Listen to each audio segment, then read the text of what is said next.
If you missed the Tuesday show, we talked about a lot, and we tried to do a bunch of stuff about the college football calendar. So we tried to fix a little bit of issue, like, for instance, I'm not a big fan that we play the national championship game as late as we do.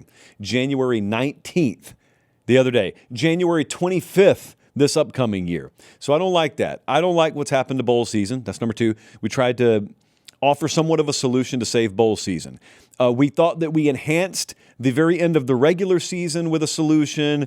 We tried to untangle the concept that we have National Signing Day and the portal overlapping with the season still taking place. Just a bunch of nonsense. We tried to fix it. Now, I'm not going to play the whole thing for you, but if you missed it the other night, I'm going to have Bradley cue up just a very, very quick snippet of like a montage of some of the ideas so that you can be up to speed, because on the other side of this, I got a lot of feedback from you guys, from people in the media, from coaches, and we're going to dive into it. So here's a brief recap of what we talked about the other night.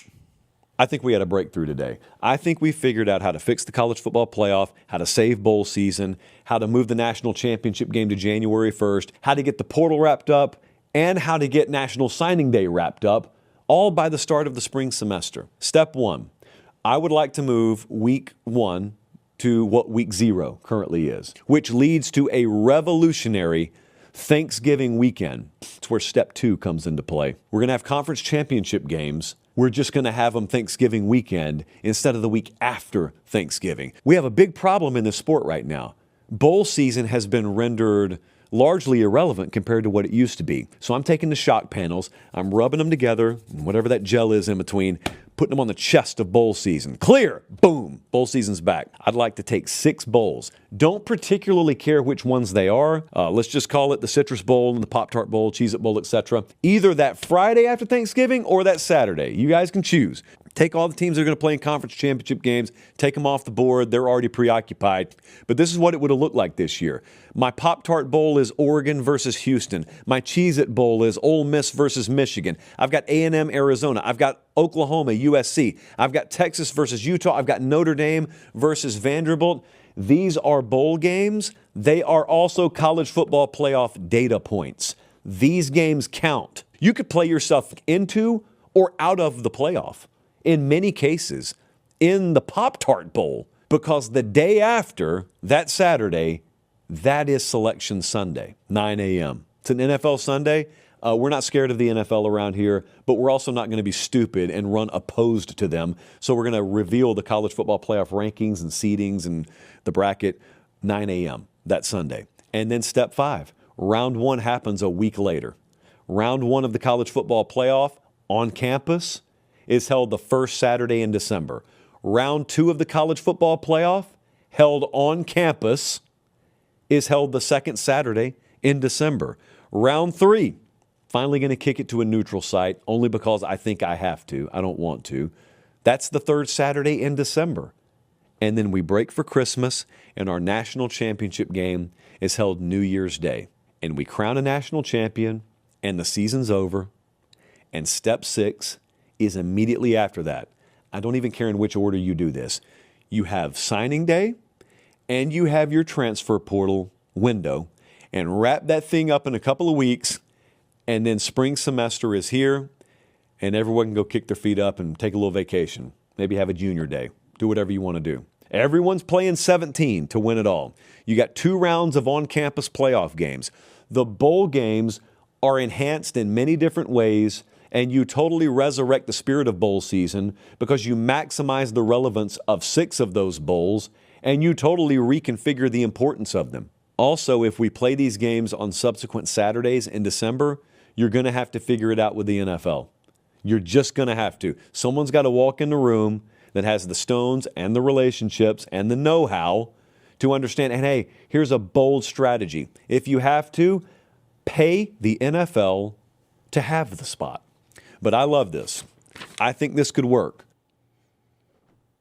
And I think it could work because it would work. So takeaway number 1, this was shockingly well received. Normally I say the sky's blue on this show and 30% of you disagree with it. So this was shockingly well received. As you can imagine, we got a ton of feedback from people at all levels of college football. So, of course, a ton of fans weighed in, a ton of our viewers weighed in, people who rage watched the show weighed in, and even some of them liked it. But coaches weighed in, ADs weighed in, some very, very influential, powerful people at the media level weighed in, normal media that just covers college football weighed in.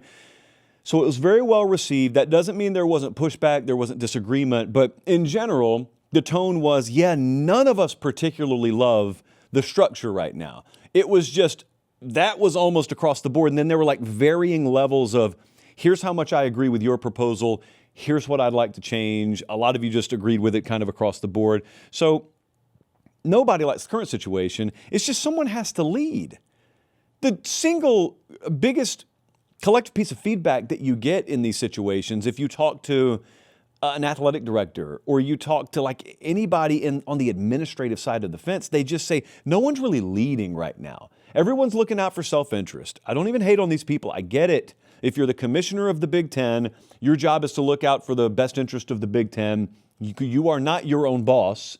You answer to the presidents of the universities in your league. I understand that. So I wish that reality was different. And I wish that there were people whose task it was and whose job it was to lead for the greater good of college football. Now, in a dream world, in sort of a utopian world, everyone sort of puts self-interest to the side, and then they use the betterment of college football as the North Star. But that doesn't happen right now, at least. So someone has to lead. We're looking to solve problems. We're looking to act. And that was kind of the spirit of the show the other night. So I wanted to go over a lot of the feedback that we got from that, because everyone had thoughts on this. I'm sure if you missed the show the other night and you were just listening, you probably talked all throughout that soundbite, because it's meant to generate ideas. It's meant to stimulate conversation. Takeaway number 2 revolved around the reaction that we got, because there's different types of feedback. You probably noticed this in your own personal life. There's idealistic feedback, and then there's realistic feedback. Some of the idealistic feedback I kind of ignored. That's the kind of feedback where because your solution isn't perfect, it sucks. You know, like because the solution isn't giving me 100% of what I want in my dream world, that means it sucks. Well, this is not an idealistic world. So we have to have a realistic solution.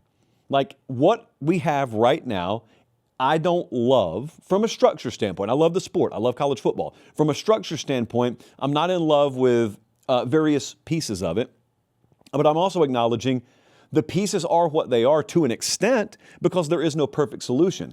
I just think somewhere between perfect solution and current reality, there's a better solution. All right? So if we're working on the scale there of idealistic and current, I think there are realistic alternatives that fall somewhere in between. So some of the ridiculous pushback that I got on it, not from ridiculous people per se. Remember, Mimo always told us casual people rarely say smart things, but smart people sometimes say casual things. Well, in close connection to that age-old adage is the fact that some okay people say some ridiculous things. Also, ridiculous people say ridiculous things, which brings me to Danny Jeremetrius Cannell, who weighed in. He's pissed off mainly because the sun rose yesterday morning, and so he had a few takeaways. Takeaway number 1, he said, this is way closer to the Big Ten 2014 playoff than you think. Wrong. I'll address that in a second. Number 2, he says, you killed rivalry weekend, which is the best weekend of the year. Wrong. I'll get to that in a second. Number 3, you can't run unopposed. He's talking about the commissionership. I absolutely can. There are no rules. This is college football, buddy. I got folks coming from the G League and from NBA Europe playing college basketball. There are no rules around here. So, of course, I could run unopposed. Point number 1, he said this is closer to the Big Ten's 2014 playoff than I think. Well, the Big Ten's 2014 playoff concept is an abomination, so we don't want to come anywhere close to that. This is not that. What I'm actually doing is doing what everyone should be trying to do. And if you want playoff expansion, okay, why don't you achieve it in theory by baking as much of that into the regular season as possible? That's what I did. Like that bowl proposal, that 13th data point proposal, that's a 13th regular season game, basically. That's kind of how we baked that in. That was my goal there. And if you don't pick up what I'm putting down, hit rewind and you can listen to the proposal again. Also, now I will admit when he says I'm taking away rivalry weekend, maybe I wasn't clear enough on that. Although, Jesse, I thought I was pretty clear on it. I mean, when you start the season a week earlier, that means you keep everything about the season the same way it would be. It just ends a week earlier. Like, it's not rocket science, I don't think. So rivalry weekend remains untouched. It just moved a week earlier. Quick 5-second timeout. Check and make sure you're subscribed to the channel. It keeps it free. We love you. All right, back to the show. It's like your uncle. If he moves across town, he didn't die. He just lives in another house across town. Rivalry weekend is the same as it always was. Ohio State, Michigan's still going to kick off noon Eastern time on rivalry weekend. It's just the Saturday before Thanksgiving. Then some people tried to come at me and say it's sacrilege to move rivalry weekend away from Thanksgiving. First off, it hasn't always been Thanksgiving weekend. Secondly, what in the world is the correlation carved into stone on Mount Sinai where I was taught growing up that you can't have one without the other? I know for most of our lives it's been that way, but I'm as a traditionalist kind of guy as it gets in college football, and you don't really have to wrestle rivalry weekend out of my hands when it comes to marrying it up with Thanksgiving week, especially if the alternative is having this lineup of games on Thanksgiving week. Your 4 Power 4 conference championship games and your G5 conference title games, and those 6 huge bowl data point games until we get a better name for those games. We haven't come up with that yet. I would take that alternative. I also heard some other people say, you can't do that. Like the networks are never going to come off of rivalry weekend being Thanksgiving weekend. They absolutely would if it made business sense. I can promise you they would, because I've spoken to them about it. I've spoken to decision makers about that very matter. They're not nearly as hard and fast on a lot of the things the public assumes they're hard and fast on as you think they are. If you offer a better proposal that makes more business sense, they'll come off of it in a heartbeat. So that's point one. Another piece of ridiculous feedback we got was from our buddy John Ziegler, who said it's just ridiculous. Jesse, the proposals are just ridiculous, which I disagree with, all right? But to his credit, he gave specifics. He said, hey, man, I like Josh, but the negative implications on this are laughably bad. First off, college football becomes a summer sport, which starts well before school. I barely even remember what school is at this point. It doesn't become a summer sport. In the aggregate, I'm not starting college football a second earlier than it already had been starting. We already have week 0 games. All I'm doing is starting the entire sport that weekend. I haven't moved the start of the season up a single second. I just moved the entire start of the season up to the earliest point that we had been playing games. Secondly, he says some of the most important games of the year are to be played over Thanksgiving weekend on 6 days of scheduling notice. That is correct. That's absolutely correct. It's already happening. We already play games on that Thanksgiving weekend on short scheduling, not short scheduling, short rest. The only change is the scheduling change. Tough. Suck it up and deal with it. I don't know what else to say. That's when I say there's no idealistic solution. I'm saying that there are things you're going to have to bite the bullet on in my proposal, unless you have a better solution, that fall somewhere between idealistic and the current format. I'm saying that what I proposed is better than the current format, flaws and all. Third point he made is, my proposal ends the Rose Bowl. No, it doesn't. For all I care, the national championship game can be the Rose Bowl. Fourthly, Army-Navy. I'm going to get to that in a second because that is the single greatest hurdle that we could see we have to clear in the proposal that I laid out. All right, that was some of the ridiculous takeaways that I saw. Some of the more substantive takeaways that I saw, some of the more substantive feedback that I saw was, like he said, Army-Navy. I don't have an immediate answer for you. Now, I'll tell you, in my dream world, in my dream scenario, we would have Army-Navy on Thanksgiving, and it would be an unopposed college football game. Unopposed is TV terminology for there's no other college football game on other than this one. Like Indiana, Miami, for obvious reasons, ran unopposed the other night. Army-Navy traditionally runs unopposed. It gets its whole own weekend to run unopposed. If we change up the college football playoff calendar and we're having playoff games in December, especially if they're on a Saturday, stands to reason Army-Navy has a hard time having an unopposed Saturday. So first question is, does it have to be a Saturday? Second question is, does it have to be that late in December? Like in my dream world, I'd love to have it on Thanksgiving. You got an NFL problem there, obviously, where the NFL, Jesse, they ran 3 games this past year. So you got NFL wall to wall on Thanksgiving. Could you run it the Wednesday? Could you get creative with it? Also, do Army and Navy consider it a slap in the face at a certain point when you're trying to shoehorn their game into your fancy playoff structure? A lot of people have suggested play Army Navy before the season starts. I'm not on board with that. That's just me personally. When I picture Army Navy, I got reverence for this game. So I'm not trying to get it out of the way. It's not a nuisance or an inconvenience to me. I'm trying to be very respectful of the game. I do not picture Army Navy playing in 90-degree weather. I got to be able to see those guys' breath. I got to have cold weather for it. So I don't know, but just because I don't know doesn't mean there's not a solution. You just have to get smart people in the room to agree on a solution there. Bowl logistics was another key piece of feedback. A lot of people said, all right, if you're going to have these 6 bowl games that happen either the Friday or Saturday after Thanksgiving, well, those fan bases have a grand total of 6 days, really, to plan their travel. How do those teams plan their travel? Also, this is the most nightmarish travel week of the entire year in the United States, and you're asking people with 6 days heads up to travel. With the fans, yes, it's going to be a problem. I will direct your attention back to where I said there is not an ideal solution here. I'm looking at a realistic solution that's better than the current. Do you prefer the current way bowl games work? I'm trying to end opt-outs. I am trying to add a critical data point. I'm giving all the incentive in the world for guys to play in the games, take them seriously.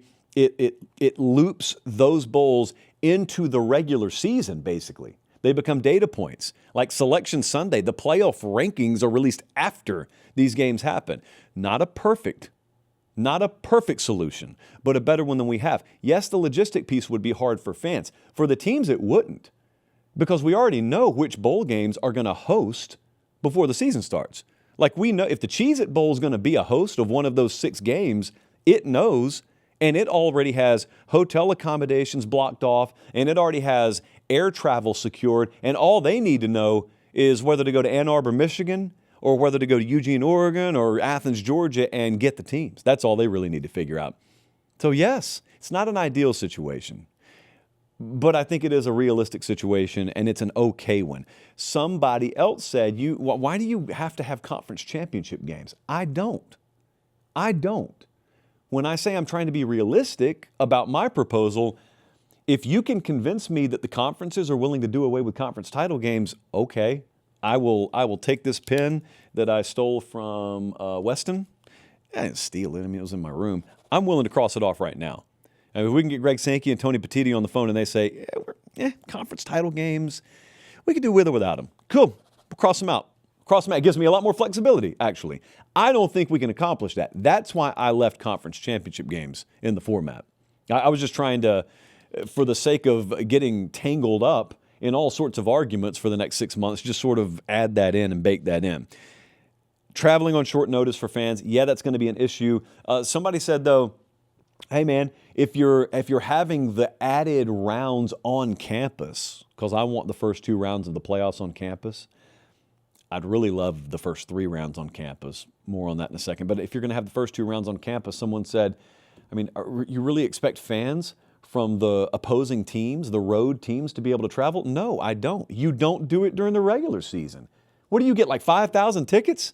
If Arkansas is in the playoff, first off, hats off Ryan Silverfield, and you guys are going to play USC in a game in the Coliseum, you don't get that many tickets anyway. They should have a home field advantage. It should be extremely difficult for you to travel there. So I didn't really get all that hung up on that. As for the home playoff games, one of the other critical bits of feedback that I got was, why do you have to have neutral site games at all? Yeah, great, you put the first 2 rounds on home campi, plural of campus. Why don't you put the 3rd round there? I'd love to. Again, if you can convince me we can pull it off, I'd love to. I despise neutral site venues. I can't stand them. It's very anticlimactic to me. because I spend an entire season, as do most of you guys, attending games on home campuses, and then all of a sudden you're in Glendale, Arizona. This is no knock on the Fiesta Bowl. Like, they do a wonderful job of putting on an event. They're just hamstrung by the venue they have to use. It pales in comparison to even going down the road and having the game in Arizona State Stadium. It just pales in comparison. I mean, there's nothing like a college football venue. So if you can convince me that I could pull that off, I wouldn't have the game in a neutral site until the national title game. And even then, it'd probably be like the Rose Bowl or somewhere like that. So I'm all for that. And takeaway number 4, for everyone who just had problems because you had problems with it. Well, what's your solution? I didn't have a single person that, no matter how much they disagreed, I didn't have a single person that came back at me and said, I hate this because I love the way it is currently. Nobody said that. I didn't have a single person say, I love waiting until almost February to play a national title game. This season doesn't drag on at all for me. Hey, I think it's totally cool that we have National Signing Day and the transfer portal while teams are still playing games. It makes all the sense in the world to me. Hey, I love neutral site venues. Oh man, forget on-campus games. Oh, I can't stand that. You know, less Tuscaloosa, Alabama, and more fill in the blank. I don't want to hate on any city. Arlington. I don't want to hate on any city. I didn't hear any of that. So if you disagree with my proposal, you got one better? I'd be happy to listen. I would be happy to listen. But just so everyone knows, I want a paper popper of a stat. How about this one? As of right now, it is 6:23 p.m. Central Time on January 22nd. Do you realize a year from today, we will still be 72 hours from the national championship game? That's how late we're playing that game next year. But by all means, man, let's not try and fix things.